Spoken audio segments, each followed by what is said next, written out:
Well, good evening, everybody. Welcome to another episode of Psycho's Platters, always powered by coffee each and every time. This time, of course, what's the mighty Psycho going to go do today? Another episode of that future award-winning, critically acclaimed Jukebox from Hell. That's right. We took a few months off. I said I'd be back, and here I am. I hope everybody has been doing real good. Like I said, I hope you guys had time to check out the library of 60 episodes we've done. This, of course, being episode 61. We're going to be covering today from November 1993, Guns N' Roses, the Spaghetti Incident. That's right. That's right, indeed. Here's the front. Here's the back. What a strange cover, for God's sakes. I'm not going to lie. When I saw this thing back in the day, it turned me off right away. Just looking at the cover, I know, right? Basically just explaining the songs, who's, of course, playing on them. You got your little bit here, and then just a lot more interview and stuff. But basically, this whole album here, I said recorded November 1990, or excuse me, released November 1993, recorded between 1990 to 1993. Originally was supposed to be an EP in 92-93, but they decided instead to have a full album. By the way, the sources for this today: Guns N' Roses official website, wiki, and AllMusic. All right.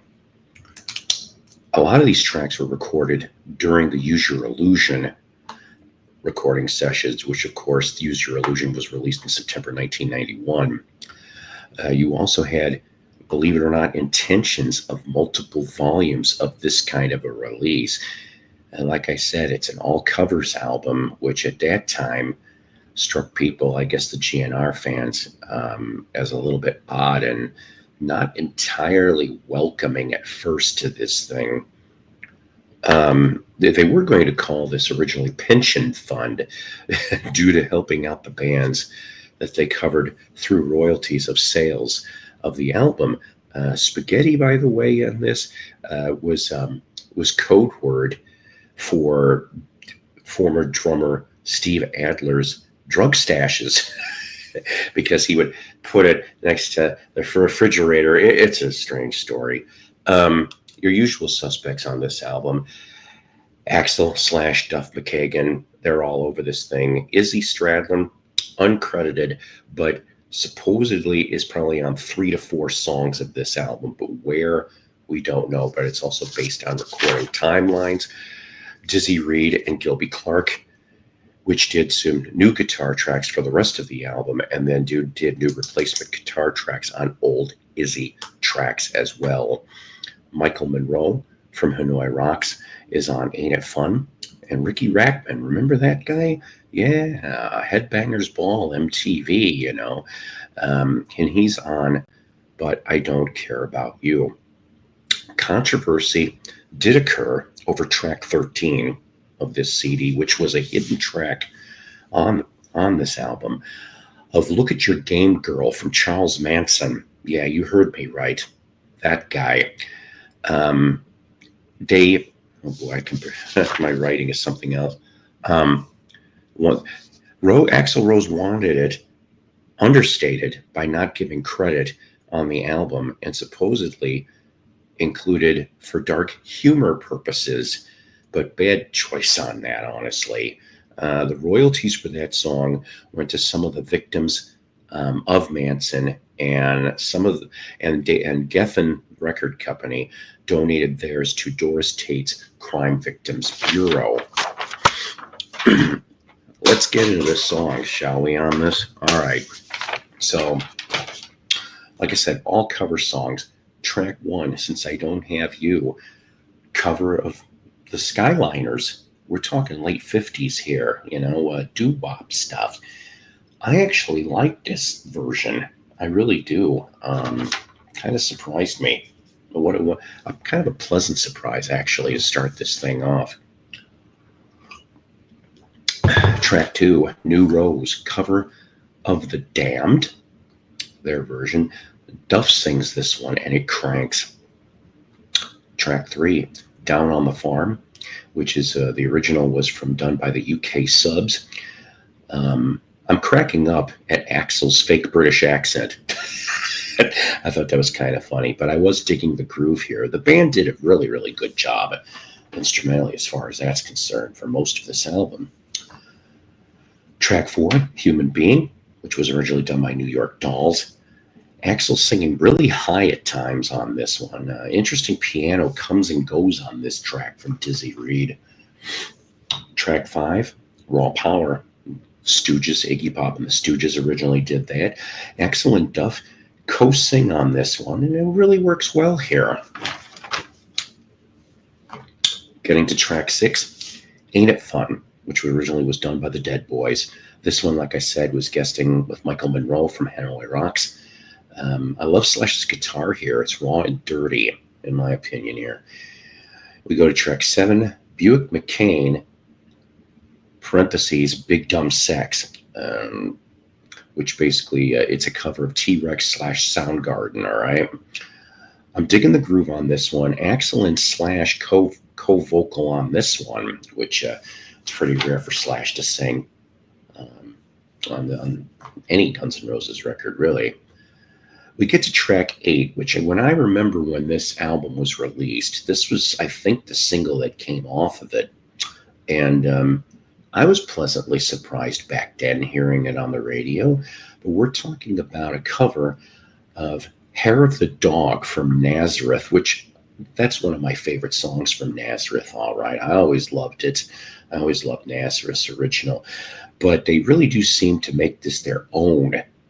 I love this, believe it or not, just as much, which leads into track 9, Attitude, which is a cover, from the Misfits original. Shortest song on the album, less than 90 seconds, and Duff takes lead vocals on that too. We get into track 10, which is a cover of Sex Pistols' Black Leather. It's gritty and slinky. A lot of notes today, guys. Track 11, You Can't Put Your Arms Around a Memory. Original being done by Johnny Thunders. Duff sings lead on this. It kind of, at times, in my opinion, has a Stones swagger in parts, really. And I also could actually see the Rolling Stones doing a cover of this back in the day. I think it would have worked. I could see Mick trying out for this one. And then, of course, we get into track 12, I Don't Care About You. Original being done by Fear. What I have to say about this, I don't care about you, fuck you. If you know the song, that's how that goes. Which then, of course, leads to the hidden track, track 13, Look at Your Game Girl from Manson. You know what, though? It was okay. It wasn't great. Just in my opinion, just okay, all right? And whether I knew that Manson wrote this thing or not kind of was just their material. I really it was okay to close off the album. I think the I Don't Care About You was the true good way to finish this. Afterwards, of course, we find out that this album started highly charted at number 4 on the Billboard 200. There was no tour from this album. The band were criticized, like I said, for this covers album back in the day, but definitely most of the controversy, of course, on the hidden Manson track. I wrote, personally, I think a really damn good covers album here, which was punky. I really did. This was about as close as you were going to get in some parts of a punk album being attempted by Guns N' Roses. And it definitely did give exposure to all of the artists through the covers that they covered, and it helped some of them afterwards for those original artists. I think that's kind of cool anyway. So then we flash forward a little bit to December 1994. They released a cover of Sympathy for the Devil, which was in the movie Interview with a Vampire. Gilby Clarke is gone by 1995. Slash and Duff gone in 1997. It'll take 15 years till November 2008 when Chinese Democracy was released. And that, my friends, is another episode for another time. So what did you think What did you think about this? Did you end up buying this brand new back in the day? I didn't. I'm not going to lie to you on this. Um, I I only got this. What was it? I found this at. I think I found this at Goodwill a few months ago, and I'm only just now finally got to it. And I like it, kids. I really, really wish. And supposedly there's more in the vaults when it came to these kind of sessions.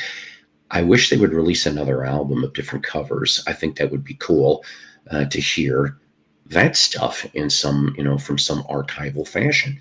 So you may be asking yourself, and even if you're not, I'm going to tell you anyway, what is going to be the next episode of Jukebox from Hell? Which, like I said, by the way, these are going to be onesies. They're not all strung in a season now anymore. We're going to go backwards a few years to April 1987 from a legendary 60s and 70s artist. This album was kind of a hiccup in his career, and supposedly the tour after it from April 1987. Next episode will be David Bowie's Never Let Me Down. If you have any suggestions for future episodes of Jukebox from Hell, please drop them in the comments. Remember, please, to hit the thumbs up if you care to. Please subscribe if you haven't done so already. And if inclined, please donate. All money goes to cheap coffee, cheap records, and to help off the StreamYard costs. Take care. God bless. Rock on. And once again, thanks for watching and listening.